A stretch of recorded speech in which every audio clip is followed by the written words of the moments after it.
Hi guys! Hey everyone! Welcome to Make 2 and another episode of House Flipper. In the last episode, we started on this house, we cleaned it up a lot, and in this episode, we are going to furnish it for selling. And we're also going to move on to a second house. Yep, we're not going to finish that, so you'll have to keep in touch for the next episode, episode 3. So if you want to see more House Flipper, feel free to subscribe. So this video is going to be sped up a bit. The first video that we did was like an hour because it was a holiday weekend for us and we had the time and we were just kind of interested in exploring all the features of this new game. So and this we wanted to talk about Top Gun. Yes, and we wanted to talk a lot about Top Gun. I mean, the first one was in real time, so that's why it took that long. And what was interesting, though, is that we actually had a couple people commenting saying, well, I didn't even notice that an hour went by, which I think is really nice. That is so sweet.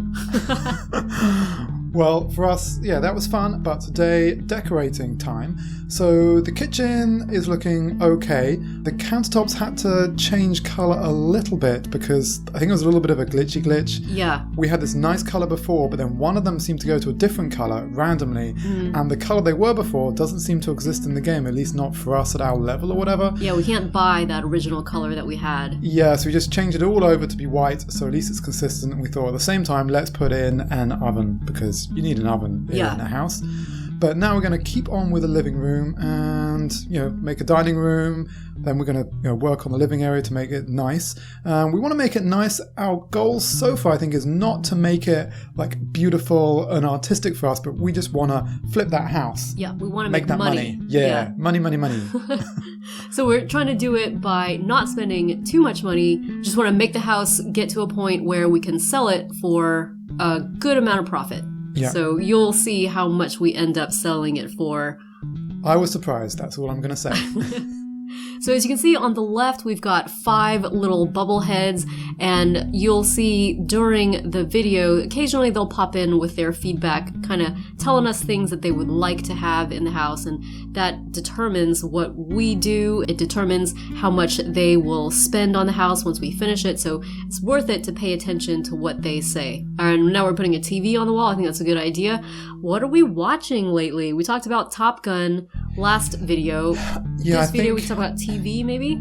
Yeah, did we talk about finishing all the Mission Impossible movies last time? Yes, we have finished those. That was fun. It was quite an epic adventure watching 6 Mission Impossibles in a row. Yeah, we've watched a bunch of movies. And what did you say we've been watching since?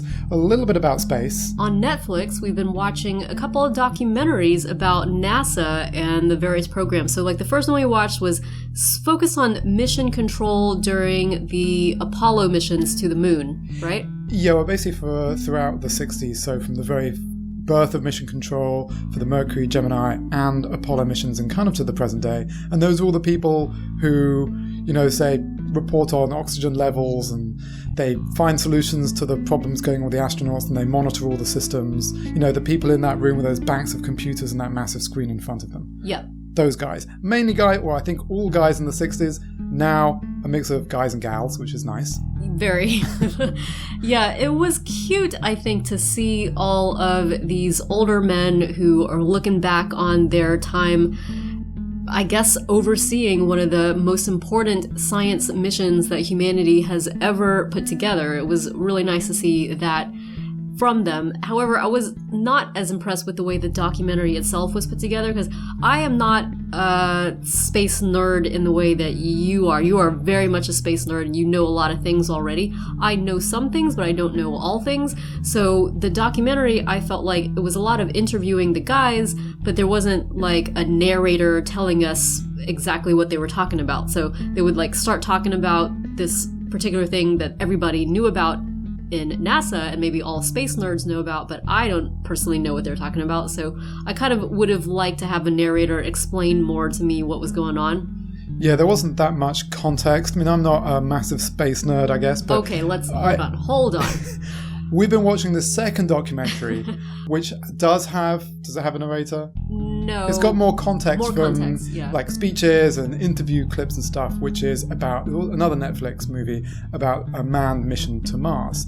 And there it's got a whole bunch of kids at space camp, and all of them would beat me within like 3 seconds with their level of space nerdiness. Let's be clear though, for your birthday in January, your birthday is not in January, your birthday is in late December, but in January, we will be going for your birthday to Space Center and doing astronaut training.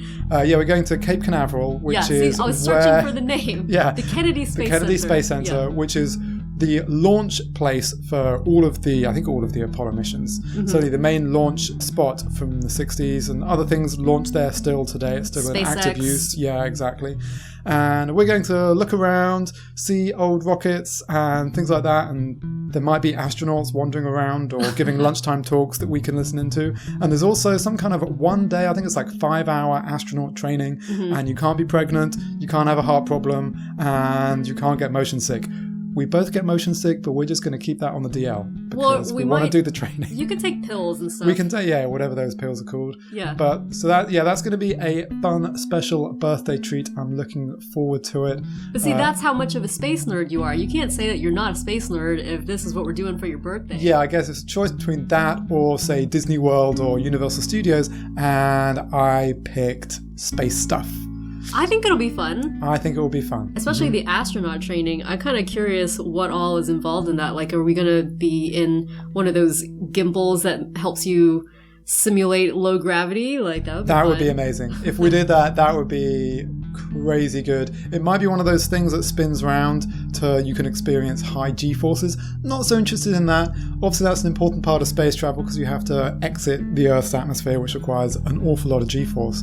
But yeah, I'd be more interested for where if I could put on a spacesuit and then just get out of it 5 minutes later, that would be cool. I don't need to move in it. I just want to be in one. I would totally love to be in a spacesuit. Having said that, well, I don't know the ones today. Certainly the ones for Apollo, they were, like a bespoke suit. They take custom measurements of your arms and your legs and your shoulders. Really? I didn't know that. For the astronaut spacesuit, certainly for Apollo, it would have been down to like everything was bespoke, like including the gloves. Right. So every measurement, so they were fully customized. Wow. So I don't know if they have generic ones these days, at least generic ones for people like us, tourists, but that would be pretty cool.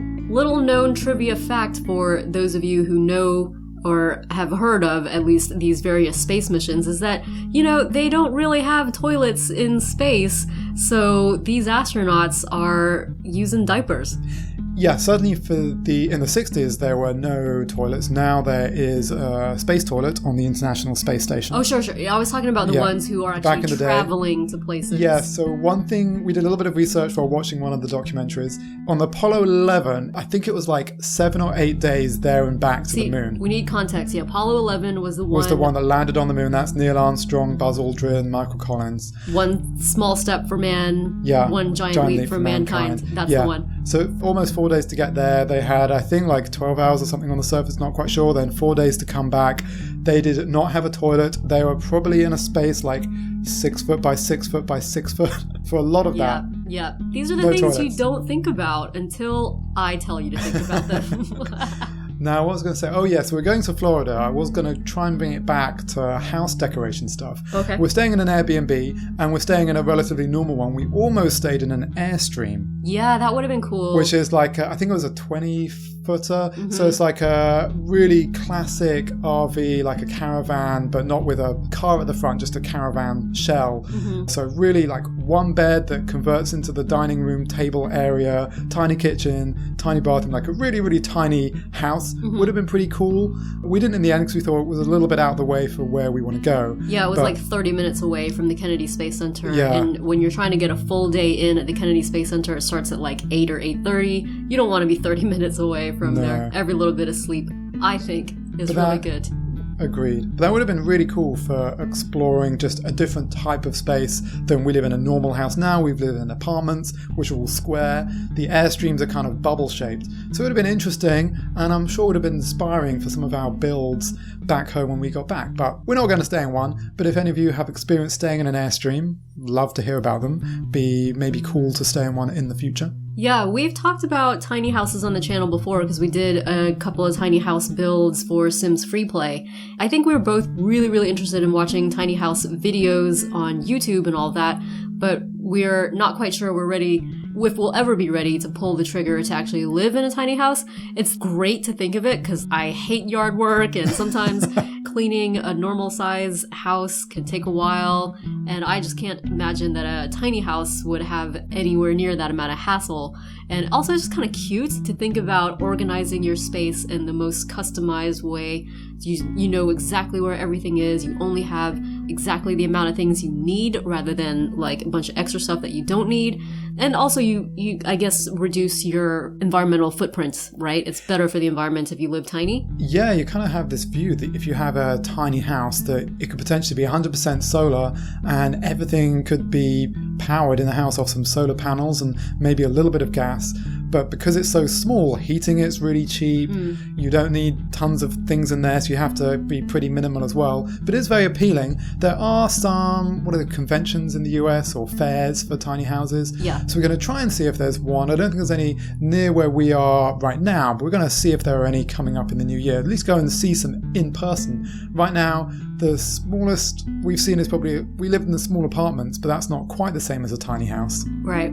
We've seen van life videos, which I think are probably going a little too far for us personally, but they are really cool to think about. They're cool to think about, but I like to be able to stretch my arms above my head, and you can't do that in a van. And I'd like to be able to exercise in the house and have somewhere for, say, a bike maybe, or anything like a rowing machine or something. And you have to make sacrifices for some places, but a van life, I don't know. I don't think it's for us right now, not when we have proper jobs. Maybe if we wanted to go just touring the country, we could get a van to do that in. I think the issue is that we like to be at home more than we like to be outside. I think vans are for people who like to be outside, snowboarding or skateboarding or whatever outdoorsy kind of thing. We're not really outdoorsy people, so... No, that's why we spend a lot of time recording videos and making videos and hanging out with our cat in our house. Yeah, I think given a lot of these van makeovers, most of them don't have toilets. And it's like, oh yeah, it's fine. And even some of the tiny houses, like, I have a tiny house, there's an outhouse down the, at the other end of the property, field. Yeah, it's like, how does that work? And it might work normally. What about when you're sick? What about when you got the flu or you've eaten something bad and you got food poisoning and it's 3 a.m. and you have to traipse out across a field and do your unpleasantness? Or what if you're like me and you like to drink a full pot of tea but you have a really small bladder, I like to drink a full pot of tea every day, especially now that it's winter, but I gotta use the bathroom a lot when I do that. Why are we talking about bathrooms so much in this video? I don't know. Sorry, Let's guys. get back. We are decorating this bedroom and it's looking really nice. Yes, it is. The other bedroom had a single bed and enough space for an office. And if you were paying lots of attention to those 5 people on the left, they seemed pretty happy that there's now enough storage. Basically, we added shelves until they seemed to say there was enough shelving. Right. So that seemed good. And then we stopped because we didn't want to spend any more money. Now, somebody said that we need to put a TV in the bedroom. Wall. Yeah, which is why we're now going to put a TV on the wall. I mean, what's interesting is they don't seem to be very picky about the actual items you use in terms of how it looks. They just want the thing. They want like a shelf, but they don't care what the shelf looks like.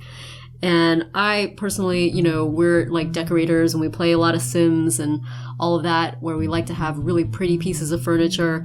I think a house flipper does not really have pretty pieces generally. I mean, you can see when you scroll through, there are different styles and all of that, but I think it would be nice to see more variety of furniture in the game. And maybe that's not the kind of game it is. Like we said, it's more about turning a profit. It's not necessarily about making the most beautiful house. But just personally, I think it'd be nice to see more stuff.